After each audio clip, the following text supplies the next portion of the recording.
প্রেমী মানুষের সঙ্গে সঙ্গে জুবিনকে যারা খুব কাছ থেকে দেখেছিলেন তারা তার মৃত্যুকে কোনোভাবেই মেনে নিতে পারেননি। জুবিনের মৃত্যু নিয়ে বিতর্ক থাকলেও মৃত্যু পরবর্তীকালে তার কর্মকাণ্ড মানুষের মধ্যে পৌঁছে গিয়েছে।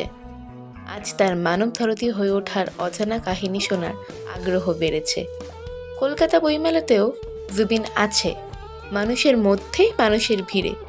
তাই জুবিন আজ সশরীরে না থাকলেও তাকে ভোলা যায় না। পারবে কি ভুলতে তুমি তখনও আমায়। জুবিনকে আরও বেশি করে মানুষের মধ্যে তার কর্মকাণ্ড ছড়িয়ে দেওয়ার জন্যই বই লিখেছেন কস্তুরী চট্টোপাধ্যায়। অবিস্মরণীয় জুবিন এই বইটি সম্পাদনার কাজ করেছেন সঞ্চয় মুখোপাধ্যায়। শুনে নিন কী বললেন লেখিকা এবং সম্পাদক।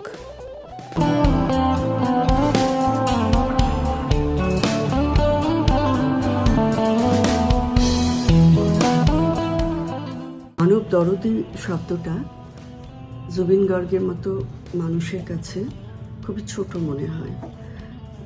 তিনি তো সামান্য মানুষ ছিলেন না। আমার তাকে আগাগোড়া তাকে যতটা পড়েছি, জেনেছি, শুনেছি, অবশ্যই তিনি চলে যাওয়ার পরে অনেক বেশি, তো তাতে আমার মনে হয়েছে তিনি একজন সেন্ট ছিলেন, সন্ন্যাসী মনস্ক লোক, আপাতমস্তক। আমি তার চলে যাওয়ার পরই তাকে যতটা জেনেছি তাতে আমার মনে হয়েছে এই একদম অন্য রকমের একজন মানুষ, একেবারে আলাদা একজন মানুষকে নিয়ে বোধহয় কিছু লেখা দরকার। আমি সমাজ মাধ্যমেও তাকে নিয়ে অনেক কথা লিখেছিলাম, মানুষের কাছ থেকে প্রচুর সাড়া পেয়েছিলাম সেই সময়, এ যাবৎ যত লিখেছি তার মধ্যে। তারপরে সম্প্রতি বইমেলায় একটি প্রকাশিত হয়েছে ম্যাগাজিন, অবিস্মরণীয় জুবিন, মানে জুবিন গার্গের ওপরই বইটা, অনেকেই লিখেছেন তাতে। সেইটাতে আমি একটা বড় লেখা লিখেছিলাম। তার থেকে আমি বরং কিছু কিছু পড়লে বোধহয় আরও স্পষ্ট বুঝতে বা সহজে বোঝা যাবে মানুষ জুবিন কেমন ছিলেন, অন্তত আমাদের কাছে, সাধারণ মানুষের কাছে। এর থেকে আমি লিখেছিলাম, জুবিন ছিলেন অস্থির, অনিয়ম প্রিয়, ভালোবাসতেন ব্রহ্মপুত্র নদী, নিশুতি রাত, নিঃশব্দ অরণ্য ভ্রমণ এবং পথের ধুলো। মনে ছিল পথের ডাক। জুবিন ছিলেন খানিকটা রহস্যময়, দার্শনিক, অস্থির, মুক্ত, গন্তব্যহীন, নিজেকেই খুঁজে ফিরতেন সর্বক্ষণ। মানুষকে বিশ্বাস করতেন ভরসাও। গভীর মনস্তত্ত্বের অসম্ভব এক শিল্পী সত্তা ছিল তার। গানই ছিল তার ভাষা, আর সুর ছিল সত্য তার কাছে। তিনি ছিলেন বিদ্রোহী ও বেপরোয়া, সব মিলিয়ে জটিল, বোঝা না বোঝার বাইরে বহুমাত্রিক এক মানুষ। নিয়ম বিরুদ্ধ জীবনযাত্রাও হয়তো তার এই আচম্বিতে শেষ হয়ে যাওয়া জীবনের একটি জরুরি কারণ। আমি তার মধ্যে যাচ্ছি না। জুবিনের অন্য এক দর্শন, এক জীবনবোধ ছিল যা সমাজের প্রথাগত নিয়মে বাঁধা ছিল না। তিনি ছিলেন মুক্ত চিন্তক ও অন্তর্মুখী একজন মানুষ। যেটুকু তাকে জানছি, যত দিন যাচ্ছে জানছি আরো, তাতে মনে হয়েছে সারা জীবন তিনি মুক্তি খুঁজে গিয়েছেন। কিন্তু এই উদাসপানা কেন? বিভিন্ন ছবিতে তাকে কখনো বিষণ্ণ, কখনো গভীরভাবে আত্মমগ্ন, বহুর মাঝে একা মনে হয়েছে। কেন জানা নেই, হয়তো তার নিজেরও জানা নেই। মানুষ জুবিনের পাশাপাশি শিল্পী জুবিনকে যদি আমরা দেখি, যে উচ্চতায় তিনি নিজেকে নিয়ে গিয়েছিলেন, সেই উচ্চতায় খুব বেশি শিল্পী বোধহয় পৌঁছতে পারেননি। শুধু পরিশ্রম নয়, মানবিক এমন অনেক গুণ ছিল এই প্রতিভাবান মানুষটির মধ্যে। অনেক মানবিক নক্ষত্র চরিত্র খচিত ছিল তার অন্তরে আরো বেশি করে। এই জুবিন খুব বেশি তৈরি হয় না, খুব কম। এত প্রতিভা নিয়েই বা জন্মায় কজন জুবিন, কজন মানুষ।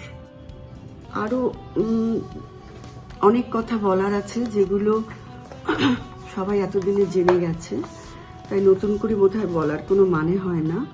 এই অসম্ভব প্রতিভাবান মানুষটি নিজের প্রতিটি নির্মাণের মধ্যে দিয়ে, একের পর এক সৃষ্টির মধ্যে দিয়ে, নিজেকে ভাঙা গড়ার মধ্যে দিয়ে, প্রতিবাদের মধ্যে দিয়ে, ইচ্ছে অনিচ্ছের মধ্যে দিয়ে নিজের শূন্যতাকে মিশিয়ে নিতেন। হয়তো এই নিঃসীম শূন্যতা জুবিন ভালোবাসতেন। কি জানে কেন অসংখ্য মানুষের ভিড়, তাকে ঘিরে অদম্য উচ্ছ্বাস, উন্মাদনা, মাতামাতি, মানুষের উজাড় করা ভালোবাসার মধ্যেও জুবিন ছিলেন বড্ড একা। একাকিত্ব তিনি হয়তো নিজেই খুঁজে নিয়েছেন। অন্য এক জীবনের সন্ধান তিনি পেয়েছিলেন, এবং তা ছিল শুধুমাত্র তার একা। কতখানি ছিল বোধহয় নিজেও জানতেন না। জুবিনকে নিয়ে কথা শেষ হবার নয়, যত আলোচনা হবে তত জুবিনকে আমরা বোধহয় আরও বেশি জানতে পারবো, এবং মানুষ জুবিন কেমন ছিলেন আমাদের আরও একটু একটু করে বোধগম্য হবে। একটা উত্তরণ ওনাদের আসামের মানুষের সঙ্গে সঙ্গে পৃথিবীর মানুষের, প্রত্যেকটি মানুষের যারা ওকে ভালোবাসতেন, ভালোবাসেন এখনো, তাদের মধ্যে নিশ্চয়ই আসবে একটা আলোর পথ ধরে সেই জুবিন। নমস্কার। জুবিন গার্গ এমন একজন শিল্পী ছিলেন যিনি কেবলমাত্র তাকে আমরা যদি সঙ্গীত প্রতিভা হিসেবে ভাবি তার একটা বড় ভুল হয়ে যাবে। তিনি নিজে গান লিখতেন, লিরিসিস্ট, গীতিকার এবং সুরকার, শুধু না মিউজিক অ্যারেঞ্জারও ছিলেন। 14 রকমের বাজনা বাজাতে পারতেন, মিউজিক মানে নিজে বাজাতে পারতেন, মানে ইনস্ট্রুমেন্ট। এবং তারপরেও তিনি সঙ্গীতের আবহ রচনা করতেন সিনেমায় মিউজিশিয়ান হিসেবে। আর শুধু না, তারপরে তিনি গল্প লিখতেন, চিত্রনাট্য লিখতেন, তিনি সিনেমা পরিচালনা করতেন, 40,000-এর মতন গান গেয়েছেন বিভিন্ন ভাষা এবং উপভাষায়। মানে এরকম একজন পার্সোনালিটিকে কেউ পাবে না যিনি নিজে গান লিখছেন এবং নিজে সেই শুট করছেন, সেই সিনেমাতে গল্প লিখছেন, সেই সিনেমাটা পরিচালনা করছেন এবং সেই সিনেমাটা অভিনয়ও করছেন, এবং আমার সবকটাতেই হিট হচ্ছে।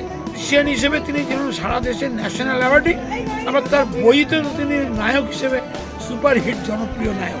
সম্পর্কে মানুষের সোশ্যাল মিডিয়া থেকে অনেক কিছু জানা হয়ে গেছে। তো প্রথমেই সবাই বলছে যে জুবিন সম্পর্কে তো আমরা সব জানি। তাই বললাম, জানা জিনিসগুলো তো আপনারা যেটা জেনেই ফেলেছেন সেটা তো ঠিকই আছে, আমরাও জানি, কিন্তু যেটা জানেন না সেটার জন্য এই বইটা। তো হাতে নেওয়ার পর বলছে রাইট ইউ আর, যেগুলো আমরা এতদিন জানতাম না সেইগুলো অবিস্মরণীয় জুবিন বইতে আমরা পাচ্ছি। এবং জুবিন গার্গ মানবতার স্বর বলে আমার নিজের লেখা একটা বই আছে।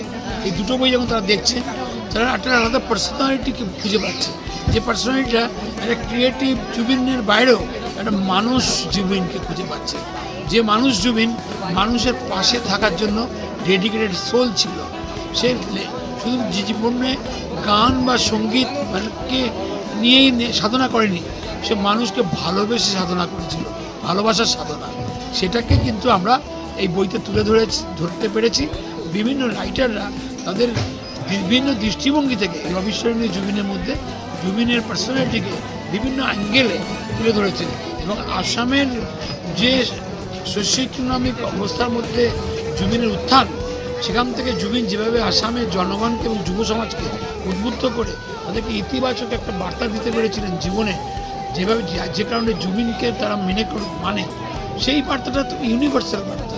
আজ ভারতবর্ষের যে কোনো মানুষের কাছেই এবং বাঙালি সমাজের কাছে, ছেলেদের কাছেও এটাকে সমানভাবে গ্রহণযোগ্য, ফলে মানুষ গ্রহণ করে। কস্তুরী চট্টোপাধ্যায় একজন দামি লেখিকা, তার শক্তিশালী কলমে তিনি যেভাবে জুবিনকে তুলে ধরেছেন, জুবিনের পার্সোনালিটিকে একটা অন্যভাবে দেখা গেছে, এটা সোশ্যাল মিডিয়ায় পাওয়া যাবে না।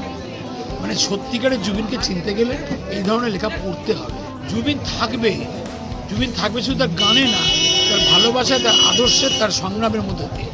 যে সংগ্রাম মানুষের মধ্যে যতদিন বঞ্চনা থাকবে, ততদিন মানুষের পাশে এসে দাঁড়াবার প্রয়োজন থাকবে, ততদিন এই কস্তুরী চট্টোপাধ্যায়দের মতন যারা বিশিষ্ট লেখিকা বা লেখক, তারা জুবিনকে যেভাবে দেখেছেন সেই লেখা ততদিন পড়তে হবে। ওনার একটা বিখ্যাত কথা, এই বইটার জন্য আমি দিলাম, মোর কোনো জাতি নাই, মোর কোনো ধর্ম নাই, মোর কোনো ভগবান নাই, মই মুক্ত। মানবতার মুক্ত প্রতীক ছিলেন জুবিন গার্গ। মানুষ তাকে এখনো চিনে উঠতে পারেনি বলে এই বইগুলো পড়তে হবে, পড়লে মানুষকে চেনা যাবে। আমরা অনেকটা বড় আদর্শ বুঝতে পারছি না, শুধু সঙ্গীত প্রতিভা হিসেবে তাকে ভাবলে আমরা তাকে ছোট করে ভাববো। স্মৃতিগুলি কখনো যদি মনে পড়ে যায়, পারবে কি ভুলতে তুমি তখনও আমায়? ভোলা কি যায় গো সে